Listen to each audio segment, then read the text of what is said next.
Hey guys, thanks for stopping by. This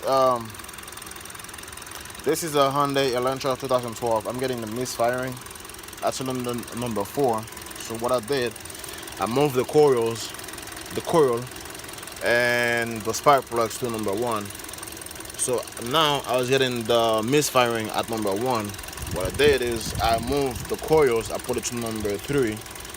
So now I didn't change the spark plugs from 1 to 3, but I swapped the coils over. So now I was getting the misfiring at number 3. So what I'm gonna do now, I'm gonna go to the store, buy one coil to put in there, and that should fix the problem. And then before you put the coils, make sure that you reset your code. So pretty much, this is how you diagnostic misfiring from your car. So let's say if you was getting misfiring from any of your cylinders, then what you gotta do, the quick and easiest you could do, just swap the coil and the spark plugs. So if you swap it, then you're still getting the same code. Or the checking it out is still on. What you gotta do, swap the coils over pretty much. Thanks for watching.